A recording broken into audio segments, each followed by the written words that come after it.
Yeah, the move. Whatever hand you hit, you move to that side. Left hook, boom! You gotta think of throwing punches. Your job is to throw punches. Dog with sheep, it will become a sheep.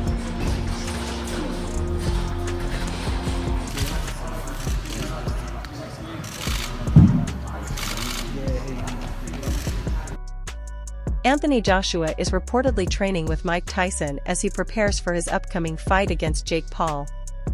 He has been studying old-school techniques associated with Tyson's trainers to refine his skills, with a strong focus on strategy, speed, and power. The training camp emphasizes tactical planning and rigorous conditioning, all aimed at ensuring. Anthony Joshua revealed how Mike Tyson inspired him, particularly through his power and discipline, and has now incorporated specific neck and shoulder exercises into his routine based on Tyson's methods. He says these drills improve his strength, stability, and punching impact. Physios don't like this type of stuff, but it's good for neck conditioning. It's called neck bridges, and it's flexibility and strength at the same time. So it's a really good exercise if you... Mike Tyson advised Anthony Joshua and praised him as an incredible fighter, emphasizing that continuous fighting is key to improvement. That he has a lot of talent. He explained that staying active in the ring helps sharpen. He only loses when he quits. When you quit, all the doors of opportunities close. You know what I mean? You just got to be, game. And then don't get discouraged if you lose. Listen, you just lost. You may have got $30 million. I just think the more time you lay off, the worse you get. You have to fight to be the best. You have to do it.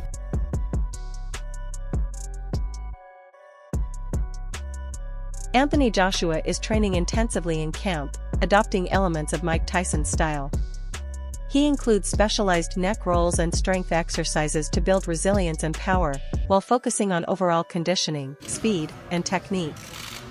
The workouts are designed to enhance his punching impact, agility. Whoa. My physio is looking at me like, what the fuck? I can see you looking at me like, fuck, please don't fuck you. Hey, if it goes, at least you're here anyway.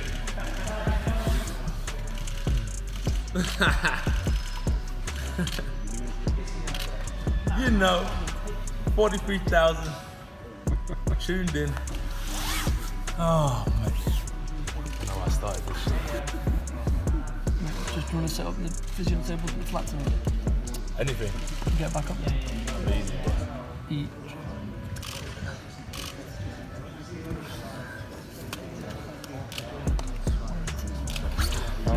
Showtime sent me a lovely picture of me.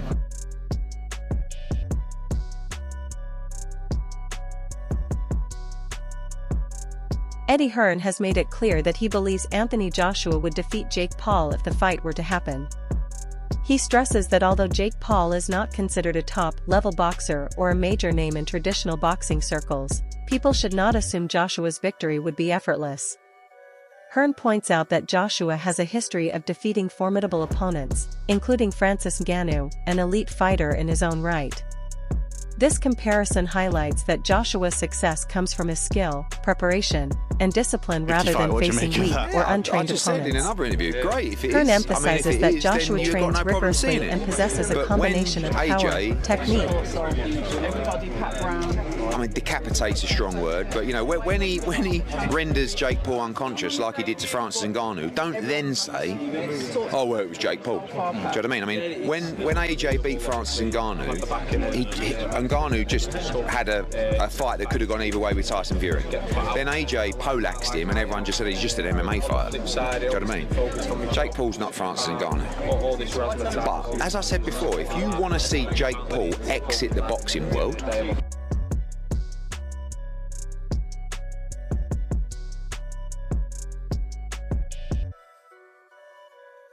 Nigel Benn expresses concerns about the impact of entertainment-driven fights on professional boxing, arguing that when celebrities or social media personalities enter the ring, traditional boxers who dedicate their lives to high-level training and competition are not fairly rewarded.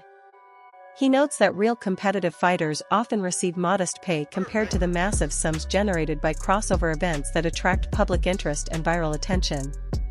These spectacle fights draw huge audiences and lucrative sponsorships, leading to large paydays for participants who may lack the same experience or skill. Ben warns that this trend could harm the sport by undermining the efforts of professional boxers who have spent years honing their craft. Being a two-time heavyweight champion of the world, it's I don't know, YouTubers.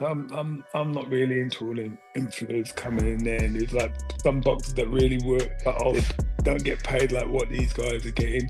And Anthony Joshua being a former world champion, should be fighting like someone in the top 5, top 10.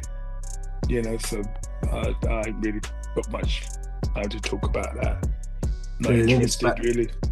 Bad for boxing? Well, not bad for boxing. If people want to pay to watch it, then who am I? I'm just giving you my opinion. Who's not worked his way through the ranks to earn that shot at the former world champion? No, not at all. Australian boxing. Who are you a fan of? Obviously got good fighters out there. Joe's my type of fighter. He's very spiteful, and he's just another level, really. I don't think there's no better cruiserweight around.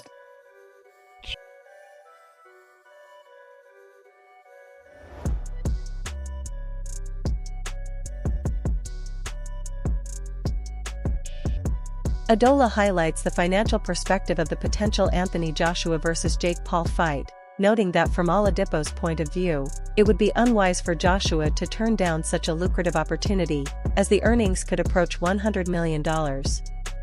For a fighter of Joshua's caliber and experience, the challenge posed by Jake Paul is minimal compared to the reward, making the bout a very low-risk, high-reward scenario.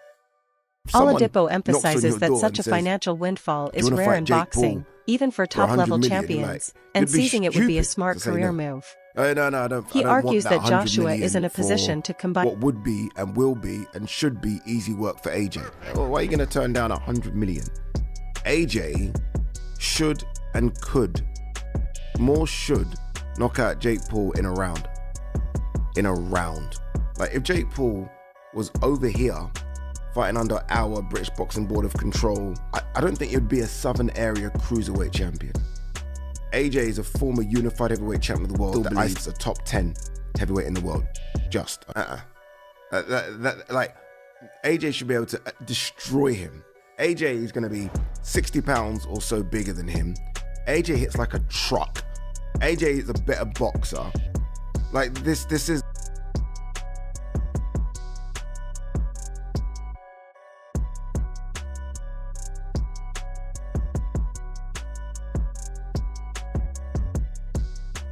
A large portion of boxing fans are vocal in their criticism of the idea of Anthony Joshua fighting Jake Paul, seeing the matchup as a major mockery of professional boxing because it pits a seasoned heavyweight champion against a social media personality with limited traditional experience. Many worry that Joshua accepting the fight could prevent him from pursuing a more legitimate and challenging bout with Tyson Fury. For these critics, the matchup appears to prioritize financial incentives over the sport's competitive and historical integrity. Gets in the ring with YouTuber Social Jake media Paul, and forums are filled with frustration over the perceived mismatch, with many fans questioning whether Joshua's legacy could be tarnished by taking part in such an event. Can we safely say goodbye to Anthony Joshua versus Tyson Fury? Well, I think anyway, judging by the mood music that seems to be coming out from various camps. If you listen to Tyson Fury, he seems to be, despite the fact we've danced this dance before and walked this walk before, he seems to be talking in a very different way. There's no hyperbole. It's, I'm done. This is a younger man's game. I've done my bits. I'm at peace with where I am in life. I don't need boxing anymore. But not in the flash for cash way that Tyson often does it. In a more earnest way is my understanding of his sort of thought processes. So with that in mind, it almost feels that that's off the table anyway. Who knows? The draw of the enormous amounts of money that this one fight can generate, This is the one fight that can really get everybody paid. I mean, the two protagonists. Whatever Usyk takes, tragically for him, he wouldn't even get anywhere near as much money as potentially being offered for the Fury-Joshua fight. What would earn AJ more of a pay packet? Fighting Fury or fighting Jake Paul? Well, I would think tragically fighting Jake Paul. God, what is that? Because the revenues, because it's a Gen Z TikTok generation that wants to watch sport in a certain way. Yeah, and that's nothing critical of them. It's just the way that it is. And that's the circumstances of social media and the platforms that people like Jake Paul are able to cross over. It's not a case of people in the mainstream should be dinosaurs. The digital world and those opportunities and those platforms are marvelous places. And you know, you heard me talking about Mark Goldbridge the other day and the commercial deal that he did with the Bundesliga. And we can be sniffy about their level of content, or we can accept that there is a place for everybody. It's interesting that still the digital world and that.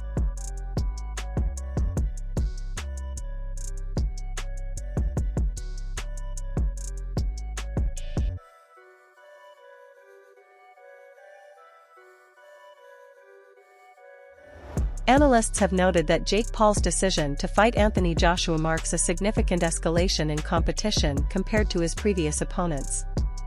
Unlike the older or retired fighters he has faced in the past, Joshua is an active, high-level professional with a history of battling top-tier opponents. Even bigger than the Mike This Tyson shift fight. forces It's Paul hard to adjust his really. training, Tyson strategy, was a and big mindset, name, as he it's can gonna no do longer numbers rely regardless on because facing Joshua someone is a past big their name, prime and then or people are gonna be inexperienced tuning in in serious to see Jake bouts. Paul get knocked out. While Paul I know remains Eddie the Hearn underdog, talks about analysts Jake Paul believe taking him. this Joshua fight. I mean, my estimations of Jake Paul would go if he signs to fight Anthony Joshua, because I just can't believe in my mind that he would do something like that. I mean, Gervonta was a smart one because of his size. Like, you know, I think actually he would have had a lot of success against Jake Paul, but the size is a problem. But this would just be, you know, like if Jake Paul was to take the fight with AJ, you'd really have to maybe carry his balls in a wheelbarrow on the ring walk, you know, because AJ wouldn't mess around in there, you know. So it would be huge, but nothing to tell you it's close, just a few conversations so far. Damn right, if Jake Paul takes this fight, he's got some major balls on him. And I know people hate influencer boxing, but come on, he's not fighting an old, retired, past the prime MMA fighter. No, he's fighting a legit boxer who's massive, 6'5", 6'6", jacked, 240, 250 pounds, power puncher. Do we need to remind ourselves of what Joshua did to Francis Ngannou? Francis Ngannou was coming off a pretty good performance over Tyson Fury. He didn't get the win in that fight, but you could argue that he did actually win that fight. And Ngannou, throughout his entire MMA career, in 4-ounce gloves, very, very rarely got hit. He could take a punch. He's got a big, fat African head. Big, thick neck, traps, back. He just can't really be hit. And look what...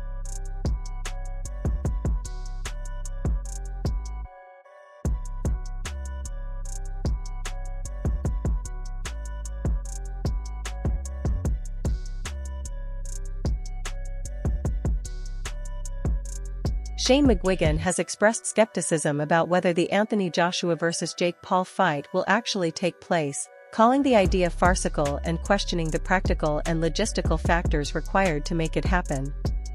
He notes that although there is public interest and media hype, several issues, such as contract negotiations, promotional complications, and the physical and reputational risks involved, could prevent the fight from materializing.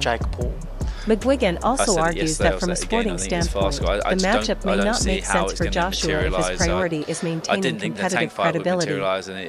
His comments reflect the concerns of many within the... It's all good saying that you're going to box somebody, and then, you know, but until they're on the ring walk and in the ring, and I'm not going to believe it. Away from AJ, what do you make of the Devin Haney and Brian Norman Jr. fight next week? It's an interesting fight. Haney's up at 147. He looks good. He looks physically good. It's mad to think he's only 26 years of age. Confident-wise, I don't know what that Garcia fight took out of him. Because yes, he tested positive afterwards, but I believe that his Achilles heel is punch resistance, and I think, you know, it'll be interesting. I don't know enough about Norman, but I think definitely test him, and maybe Devin Haney will hold a better shot now. He's up at 147. But yeah, it's an exciting an exciting matchup. I think it's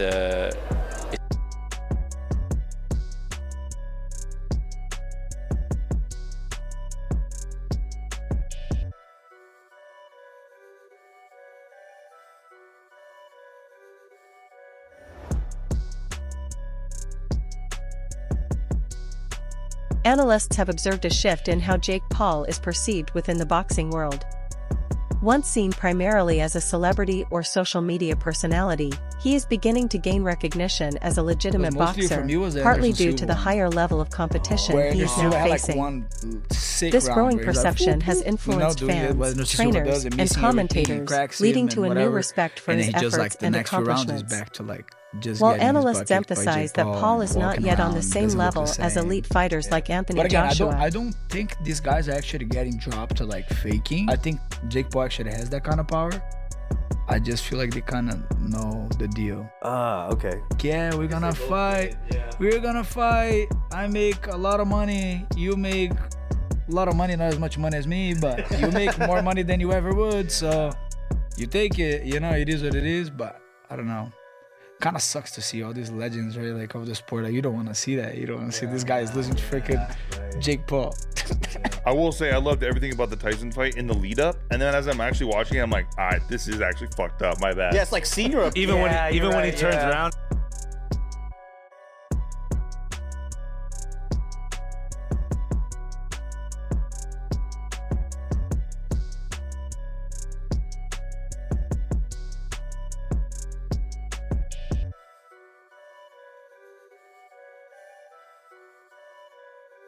People are beginning to take Jake Paul more seriously, recognizing that he trains rigorously, studies boxing techniques, and is willing to step into challenging how much fights. Anthony Joshua made. This shift has significant implications for his career trajectory, as the acknowledgement of his skill could help him attract more serious opponents and higher-profile bouts in the future. It also gets Analysts note that while he is still developing as a fighter, being taken more seriously represents a notable... And I think at this point, Jake Paul is taken seriously than before. Like, if it was the first fight, I think it's a lot different. But then at this point, I think it's more like, oh yeah, it's a thing. It's an exhibition. It's a model. This has got to be big money because even Anthony Joshua's last fight that he lost, he reportedly earned about 25 million pounds. And when he fought Francis Ngannou in March, he approximately made $50 million. Wow. So like rumor mill has it so that Jake Paul is set to potentially earn, Jake Paul might earn $92 million